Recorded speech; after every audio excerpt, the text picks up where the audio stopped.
Le premier fait de la rédemption est la naissance de Christ. En devenant un homme, il descendit de sa position de créateur à celle de créature. Il revêtit le corps de la créature, lui permettant ainsi de mourir pour les hommes. Bethléem conduit au calvaire, la mangeoire a rendu possible la croix.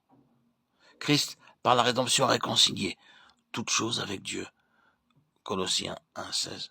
Christ est le Créateur aussi. Lorsqu'il est mort sur la croix, il englobait toute la création. Dieu a traité la création par la mort de son Fils, tout comme Lévi paya la dîme par Abraham, car il était dans les reins de son Père. Hébreux 7, 9, 10. Ainsi, toutes choses ont goûté la mort en Christ. En sorte que par la grâce de Dieu, Christ goûte à la mort pour tous. Hébreux 2, 9. Sur la croix, il a réconcilié toutes choses avec Dieu.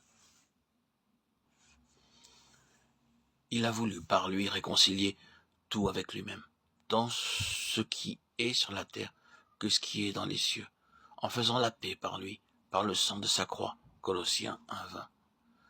La rédemption accomplie par Christ ne s'arrête pas seulement à l'homme, mais elle s'étend aussi à toute la création. Bien que n'ayant pas péché de manière active, la création a été réconciliée avec Dieu par la rédemption. Par elle, Christ a accordé sa vie à l'homme. Christ non seulement a réconcilié tout avec Dieu, mais il a donné aussi sa vie à l'homme. L'admiration de cette vie vise à rendre l'homme conforme à l'image de Christ. Lors de son séjour sur terre, sa vie divine a été retenue dans son corps physique et est demeurée limitée à ce corps. Par sa mort, sa vie a été libérée. Le grain de blé mentionné dans Jean 12, 24 est le Fils unique de Dieu. La vie du grain de blé est cachée dans l'enveloppe. S'il ne tombe pas en terre pour mourir, il demeure seul. En mourant, l'enveloppe se désagrège, la vie intérieure est libérée. Elle produit beaucoup de grains, chacun d'eux portant l'image du premier.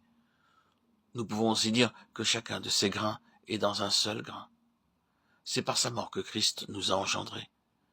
Avant cela, il était le seul fils bien-aimé, mais après sa résurrection, il est devenu le fils premier-né parmi beaucoup de fils. Par la résurrection de Christ, Dieu nous a engendrés en nous donnant sa vie. Le feu, mentionné dans Luc 12, 49, est la vie de Christ. Pendant son séjour sur terre, sa vie était retenue dans son corps.